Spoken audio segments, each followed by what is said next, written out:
Friends, we cannot ignore the traumatic effects of racism in our country, our communities, and in our lives. At the Allender Center, we believe the process of writing and sharing our stories can be an incredible form of healing. This March, the Allender Center is honored to open our story workshop for racial trauma and healing to the public for the first time. This profound event that invites you deeply into the themes of your life, particularly as a Black, Indigenous, and/or person of color, experiencing collective and personal stories of trauma living within dominant cultural norms. This 3-day workshop will be offered March 4th through 6th, 2022, in a live, interactive, online format led by our BIPOC Allender Center facilitators and teachers. Please note that we will be asking questions about racial identity in the screening process. If you or someone you know is interested in being a part of this powerful experience, please submit your application for the Story Workshop for Racial Trauma and Healing at theallendercenter.org/workshops.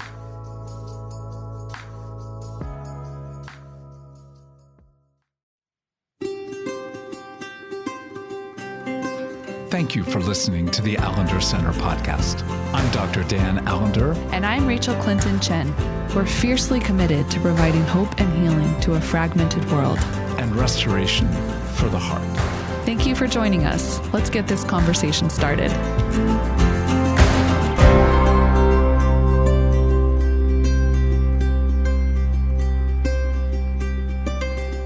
Well, Cathy Loerzel and I have the immense privilege of promoting our book again.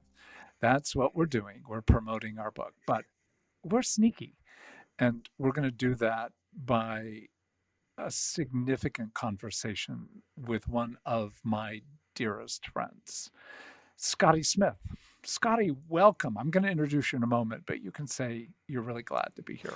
Thank you, Dan. Yeah, it's good for me to speak so people can get used to a North Carolina redneck accent. Yeah, a brilliant, like a lot of so-called Southern speakers that maybe to ignorant Northerners may not sound exactly whatever, but are brilliant beyond words. So let me just say that Scotty and I have been friends for 47 years. And in and through a lot of gospel wild experiences. So, Scotty, you have been a founding pastor of one of the largest and most prestigious and powerful gospel churches in Nashville. You are currently I don't know what to call you beyond a peripatetic presence of wisdom on behalf of really the music industry, the publishing industry, every denizen in Nashville and beyond. So just put a few words to your existence. Well, that's a loaded question. And at the same time, a really unique opportunity just to talk about truly our friendship, which we will in this interaction. It's so awesome to have Cathy to pursue us both and to pull us out. But yeah, I will be 72 in 3 weeks. So that kind of marks me chronologically as a guy that's closer to heaven than I was even a year ago. But so thankful to be in a season that has less stress and therefore more opportunity to reflect more deeply, not simply on my story and the redeeming of pain, but to walk with a bunch of leaders in many different contexts that need exactly what you and Cathy have done in this remarkable work and what you do prior to the book by how you have chosen to live your lives. So I'm glad to be part of that. So anything you want to add about your bio for folks who may not know you? One of the things that if people actually have read Redeeming Heartache, they will have encountered at least a few sentences about how life-giving your writing, your life, and the daily devotional is one of those gifts that goes along with a lot of other of your writings. But well, that is a part of God's great sense of humor, as he always exercises. I never read a complete book until after I graduated from high school, and I've written 10. So it's just like go figure, a lot of my life now has me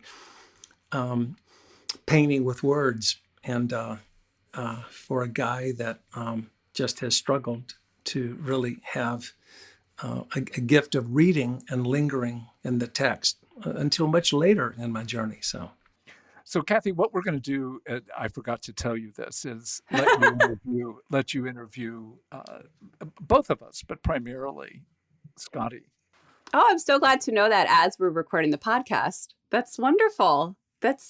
I have a bit of a background in improv, and so this is just thrilling. But for those of you who have ever heard Dan speak, it's rare to be at a conference where some sort of story about Scotty Smith isn't part of the teaching. And so again, it is a thrill to have you here, Scotty. And you've been kind of legend in my world, where I knew your name far before I had the privilege of seeing you in person and knowing just how influential you've been to Dan, and so supportive of his journey in this work. So really grateful to have you, and welcome.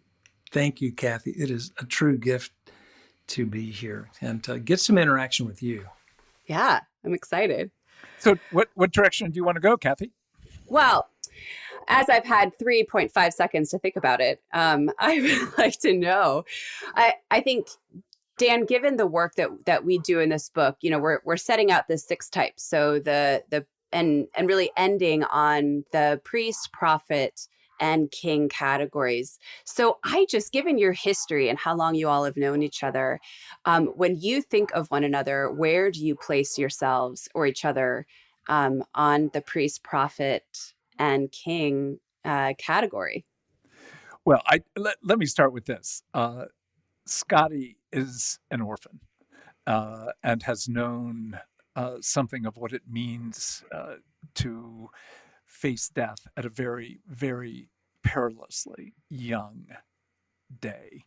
And he is truly a stunning priest. His ability to hold, remember, connect stories. It's, I could go back truly 45 years to 1975 and how he engaged my life and story. And not to say I'm an easy man today, but I was a much more difficult human being 47 years ago. So I think that would be the beginning point to say, Scotty, how have you seen the interplay of your own orphan heart and the reality of your gift, not merely with words, but your gift to enter the words of others? Well, it's impossible to respond to that, Dan, apart from, as we've already documented here, our chronology, because we started seminary. I came a semester after you began, but in 1975, when I first laid eyes on you, you were a very odd child, a mysterious man who seemed to be just kind of hiding behind Trimper, waiting for some opportunity to not be exposed. And but the truth was, I know now, as you know, I was looking in a mirror. And you have absolutely intersected at the most strategic times in my life. I mean, almost comical in some ways, as God laughs louder than us all. But just a couple of thoughts about the orphan, that absolutely I own that, as has been so much of my world. But you will remember back in, I think it was 1984, that myself and 3 friends joined you at that frozen tundra of Winona Lake, Indiana. Yeah. And I'm the guinea pig, because the person that's going to counsel and give us the benefit of 4 of your trainees and pastoral reflection to watch through the mirror, and that person disappears. So I foolishly volunteer. And at the end of those 3 days, you remember this story, you say 2 things to me. You say, number one, I'm just curious and intrigued about why you keep finishing my sentences, why you have this oral diarrhea constant running off of your mouth. So we got to look at that. And I can tell you this, Scotty, you have never dealt with the impact of the death of your mom. And my first response was literally, damn, you're good. Now, how did you get to, we've just been doing this 3 days. And so I completely objectify that experience. But as you know, it'll be 16 years after that I finally make it back to my mom's grave for the first time in the 40 years she's been dead. So, strategic times, just, I think about that orphan and having a better theology of knowing better than that. But your priestly role, your, when I think of your kingship, you are in, you have if kingship is, and I think about that category relationally far more as where's the dominion of your gifting brought to bear? And God has uniquely gifted you to bring out of darkness into light those of us that are hiding, running, excusing, etc. And all three of your gifts. One of the wisest men I've ever met. Your kindness for me. I mean, again, I'll just throw a few things out there for the connections, and Cathy, you can follow up on any of these. So, it is in the year 2000 when I make it back to my mom's grave for the first time. It'll be 6 years later when you and I are at Taylor University together, that in hearing your story, 6 years after finally beginning to process my mom's death and the death of a girl I dated all through high school, you're present and you give me tears the night I'm able to articulate my story 3 years before my mom's death of sexual abuse. Mm-hmm. So at the most, truly the most life-shaping points, you had offered me the safety I never knew in my own home and the freedom of our friendship. And again, one more thing, because I need to listen more than I need to speak here. A lot of this took place because of the work you'd been doing with my wife leading up to the trust that I would build with you to really let you pursue my heart. And so I have, brother, you are one of the most important gifts in my life. Not the fourth member of the Trinity, but you definitely are, have been and are, Dan. You're just a friend, and I love you. And, one of us will commit the other to the earth. And I'm just grateful for this privilege again. Y'all's book, your lives, your friendship with me, and the most strategic times have been critical. Well, of course, what I want to do is put my head on my desk and just weep. Because, I know all that what you have said is true. Those were incredibly privileged moments, but I return this actually even earlier that, when I went to seminary, I had lived with some really wicked and crazy and dangerous human beings, at least in my past trade. But when I went to seminary, that was the strangest and most weird and in some sense wrongfully dangerous group of human beings. And your presence, for whatever strange reason, just had a sanity and an invitation to truth that was so enfleshed and embodied. So I think in some ways, God put two very different human beings. In some ways, I'm an orphan, but I'm much more of a stranger. And so I think that intersection of I desperately needed the presence of a priest who could offer a kindness that my body, my heart just was not used to, didn't even know that I needed.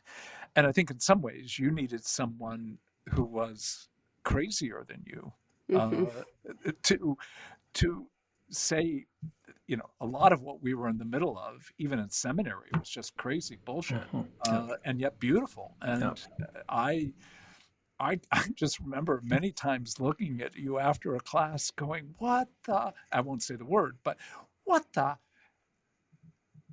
going on? And I think in so many ways between you and Tremper, you were my primary professors. Like what I learned, not to say that the others didn't do a good job, but I just couldn't hear them in a way that I could hear you and I could hear Tremper. So Cathy, I'm sorry I interrupted again, given that you are in charge. You know how much I love being in charge, but watching the two of you engage around your stories together is sweet. And just a profound privilege to be on this screen this time to hear the intersectionality. I mean, obviously, Dan, you've put language to these categories far before we even read the book or wrote the book together.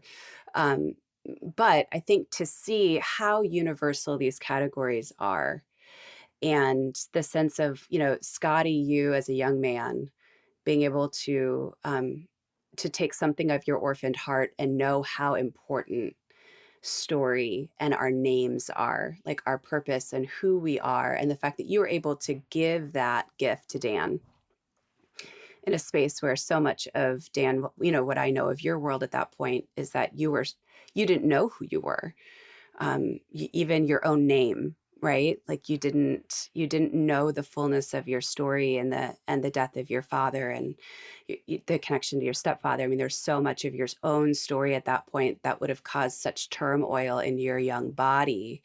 And for Scotty to then be able to come along and offer that priestly presence that calls you back to your name, to who you are, to your purpose on the earth, and to meet at such a catalytic moment as in a seminary, and then to see both of your trajectories after that. And again, for Dan, then you to step into Scotty's world of being able to disrupt and bring some chaos and ask more of him to step into the wild edges of his own life. What a sweet gift. And I think so much of what I love about the book and the work that we're doing is that it gives us categories to understand some of those momentous marking moments of our lives, and to say that's what was going on there, is that, in some ways your stranger and your orphan met, but then you propelled each other into your priests and your prophets. And that's just lovely to see, and to observe. And to go as well, I have articulated that I am a prophet, but I'm not a bad priest. But the work of being a king, I eschewed as young as age 6, having to manage and move my family, my mother in particular. So I've always worked very hard to escape some of the responsibilities of being a leader. But Scotty, you might differ with me, dear sir, but you're one of those friends that I would say, oh my gosh, your presence as a priest is stunning. But you've spoken levels of truth to a congregation, to individuals, just to underline this. I mean, Scotty has been one of the primary significant presences of the gospel in Nashville, and one of the most remarkable, innovative, creative cities in the world. And I mean, if I were to begin to kind of walk through the array of people that you have been with in the middle of life and death and heartache, not only priestly, but prophetically calling forth the reality of who they are meant to become. But as well, you've run organizations, you've created and sustained and maneuvered organizations to immense success. So you're one of those people, whether you like it or not, that have an array of all three: prophetic, priestly, kingly gifts. And part of my question is, how have you lived with yourself? Well, I was going to jump in and give you a little bit of that oral diarrhea, just interrupting you. But, when I look back when we were first together, and I think even a little bit about what made you curious or intrigued with me, I was one of the less dangerous people when we were at seminary. But you met me at a time when, and this parallels, we had a Ray Dillard and a Jack Miller. We had some plants of gospel sanity in the midst of that community. And what was happening with me, the orphan in me, truly was looking for a way of understanding who can narrate my crazy. And so fortunately, I was not at seminary to learn a bunch of categories, but I was hearing things expressed that prophetic part of me, the one like you, Dan, that marshals in the realm of thought and processing, etc. And so I think you tasted in me more potential than reality, potential at the level of I'm hearing a larger story for which this orphan heart is desperate. And because of a guy like Ray Dillard, who is so principal in your life as one of our profs, and Jack Miller for me, being able to move into the arena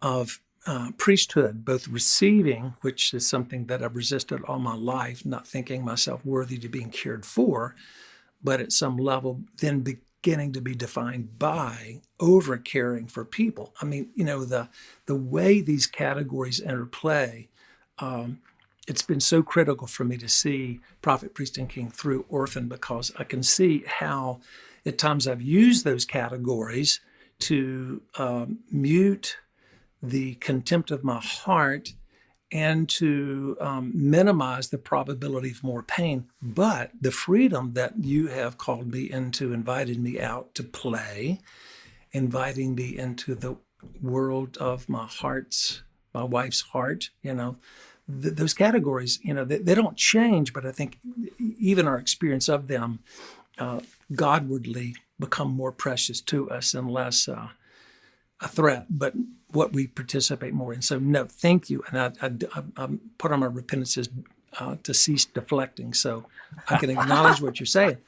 Because, and again, here's a part of that, you're right. I mean, that church we planted in Franklin, which was far more about a group of people showing up, hearing of this category called grace, we just pursue it.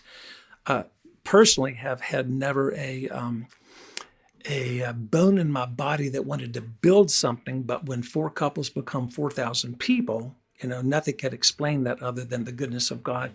And that, you're beginning at different times in my life as you're working with Darlene and then me to invite me to say, this isn't just a good story to tell, Scotty. This is a good story for you to enter as well. So just the way those things play together that sometimes you can only see in reverse. Mm-hmm. Yeah, but let me go back to that question, unless you've got another direction, Cathy. But the question of, look, you do know you've got an array of gifts that do, like most of us have one that feels stronger, like priest or prophet or king or queen. And some of us know that we're pretty weak in certain areas, but you have a gifting that has had a symmetry in all three. Yes. Would you not agree with that? I absolutely agree with it. And I think, yes, for sure. And I don't deflect that or minimize it. I'm in awe of it. But I also see how at times the orphan part of me, as a survivor, you just take on what identity you need to, right? To either continue, as in my story, when I look at The Wizard of Oz, I've always been comfortable seeing myself as Oz. Leave me behind the damn curtains. Let me push a few buttons. I'll be nice. I'll be green. I'll lose my hair. But then, God sends in Toto. And really, Dorothy says, get out here with the rest of us. We're all a mess. Let's just do mess together. So really, that's what the shift that began. And therefore, absolutely, I've been able to acknowledge, yes, God has gifted me in ways in Prophet, Priest, and King. And I'm thankful, so thankful for the privilege of serving him and walking with others. Yes. And to follow that up, do you not find, and again, this could be called leading the witness, but do you not find that people who do seem to have an array, those 3 gifts in a kind of fullness, are actually, in some sense, crazier than the rest of us? Oh, yeah, absolutely. And maybe you're asking Cathy, not me, so I'm sorry.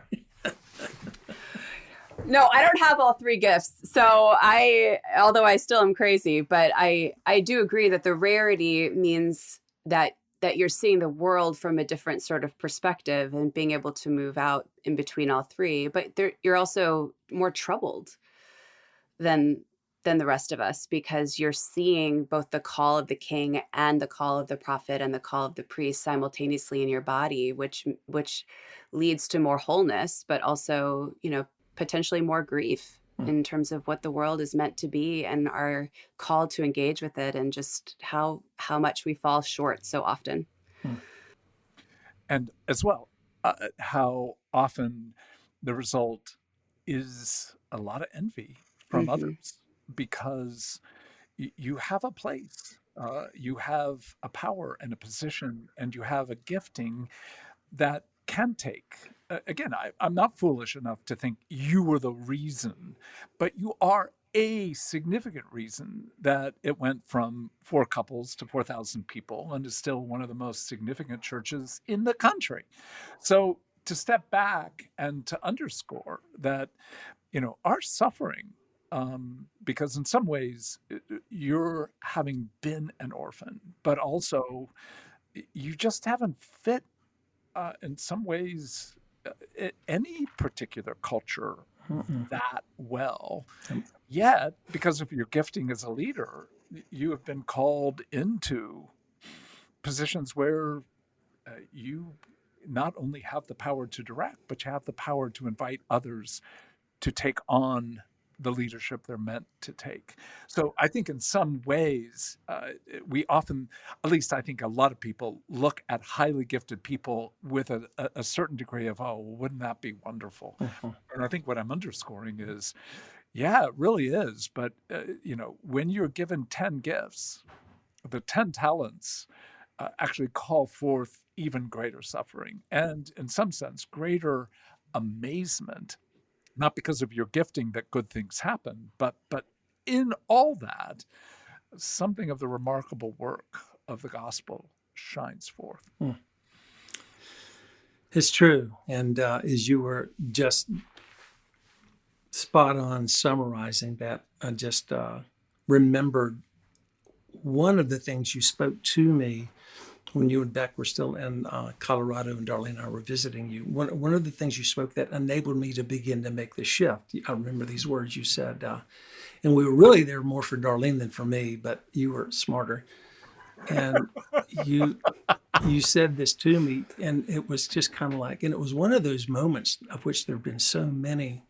Thank you, Heavenly Father, where you say something and your prophetic gift is there. And you said this, you said, Scotty, as long as your cry for relief is louder than your cry for a changed heart, you're just not going to grow as a man. Mm. And that had no weight of shame. But again, it was that you're watching someone that you've known to be more safe than potential for harm ever since we first met. And yet you're watching me be awkward, and Darlene, as her story's unpacking and she's going to places that just threaten the orphan inside of me, and then you invite me to begin to see you've got this over utilitarian view of yourself. You're not just called to do good things for others, you're a good man. And I did not believe that. Mm-hmm. I did not for a long time. Well, and I think that's, in some ways, I think the reality of, like, someone whose heart is as good as yours could like me, it really forced me to kind of think, well, what the hell is going on? Maybe, maybe I'm not as bad. Maybe I'm not as dangerous as I have feared, but also needed to be. And I think that's part of the nature of almost any redemptive friendship is a sense of both, oh, it fits so well, and yet it's so weird. It's Mm-hmm. just so out of what I would have ever presumed from our earliest conversations. Back to you, Cathy. Oh my goodness. I wish you guys could see the screens, because I'm like, I literally have my hand on my chin. I'm leaning in because there's something so profound about watching the two of you engage. It's rare to have a friendship that's lasted 47 years. Mm-hmm. Um, and so I marvel at that. I've had 20 something year old friendships, but you've doubled it. And that's fairly remarkable in this day and age, I think. And to be men who have been in each other's lives and hearts. in profound ways is even more staggering. So as you think of that, and just there's so many of us that are coming up behind you, like, what would you say to people as they look at their own lives? Like, this is a fragmented time where many of us are isolated. Worlds are in upheaval. People are leaving jobs and communities, and here you too have been men who have known each other's hearts, and it's lasted for this long. I mean, first, I'm assuming you know that that's rare. Yeah. Yes, absolutely. Yeah. And then what do you like? What do you make of what it's meant for you to be that for each other through all these decades? I remember one of the first moments of meeting this remarkable presence of his wife and going, this is one of the strangest people I've encountered. And yet, again, it could be heard by some as pejorative, but I mean, it is the great compliment. And she was so, again, we could do a whole podcast just on Darlene, but her freedom and yet her own internal war was such that how could somebody be this free while simultaneously seeming like she's tripping over herself? And the compelling presence that she brings because she loves well, but so doubts her own heart to love. And then to go, like, this is one of the best meals I've ever had, and you're questioning whether you had the right ingredients. That's nuts.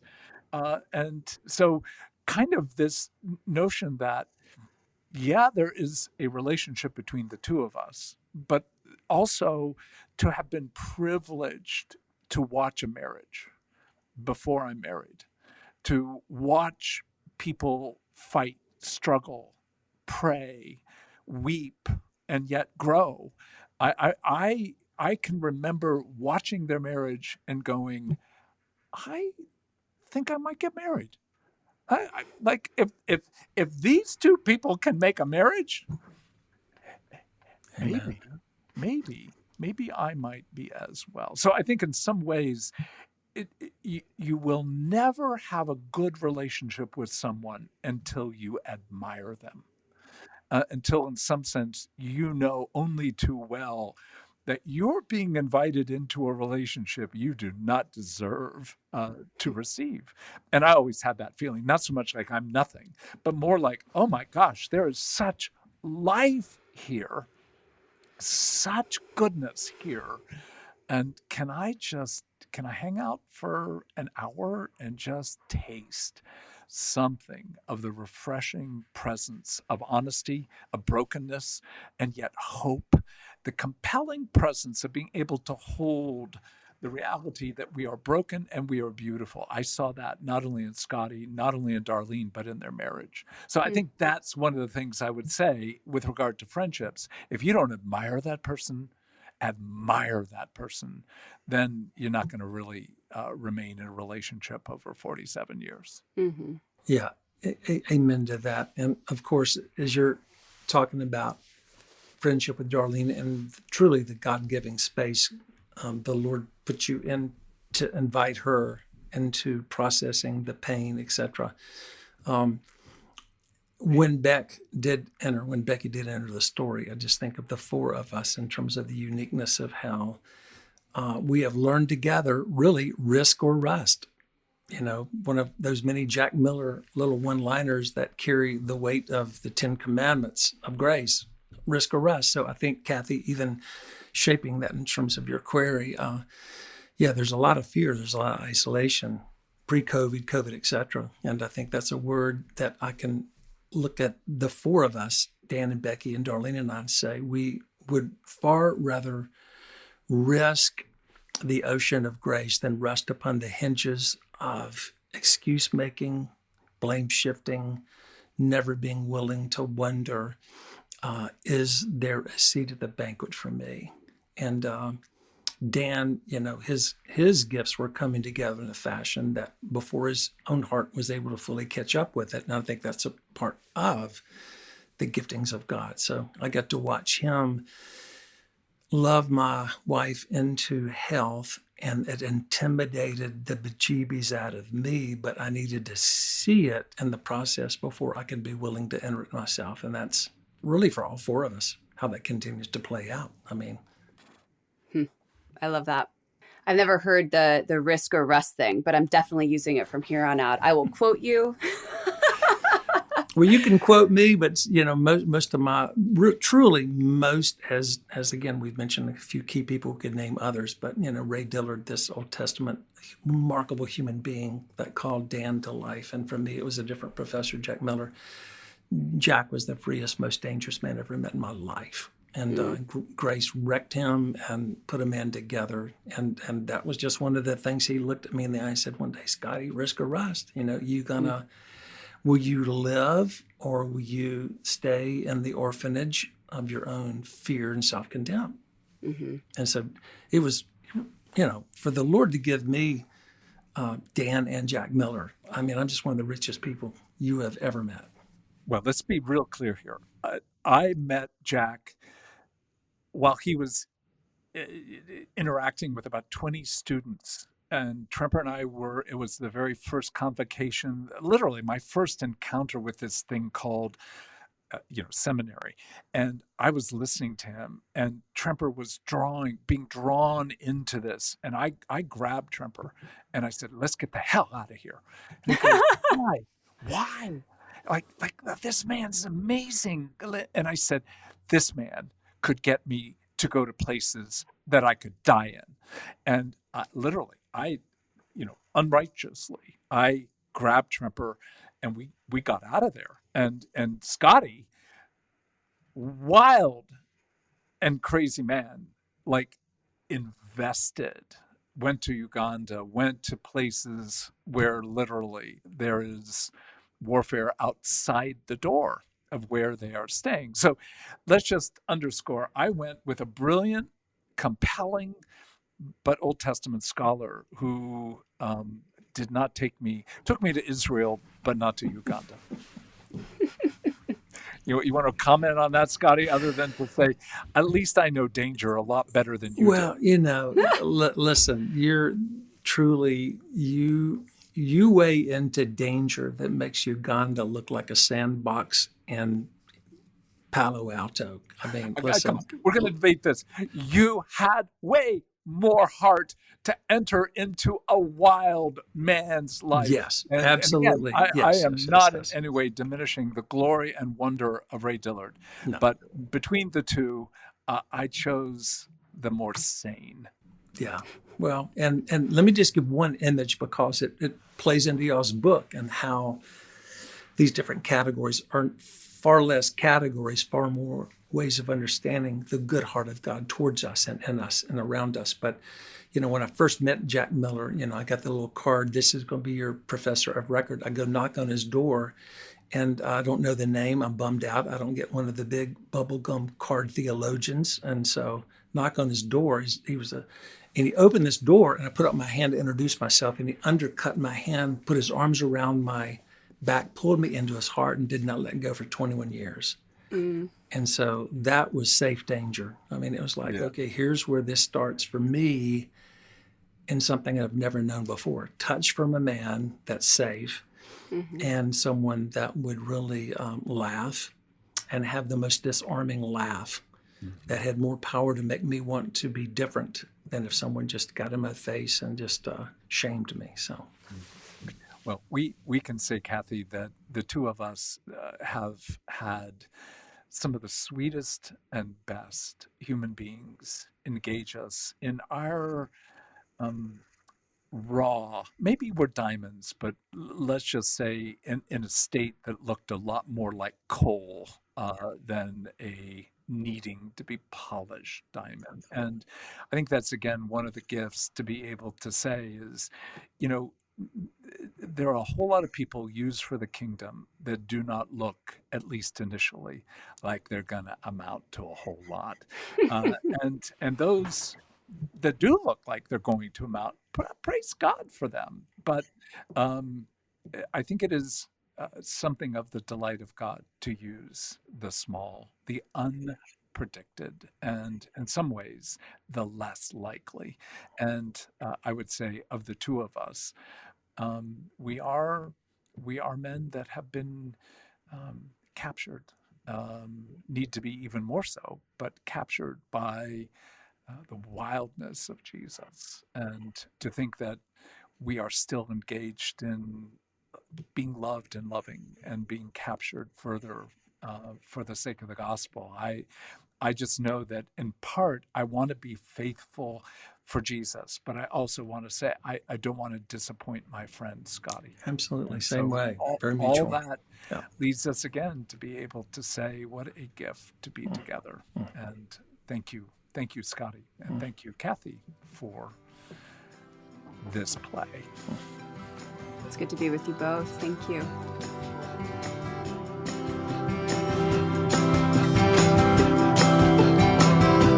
The Allender Center podcast is produced by the Seattle School of Theology and Psychology.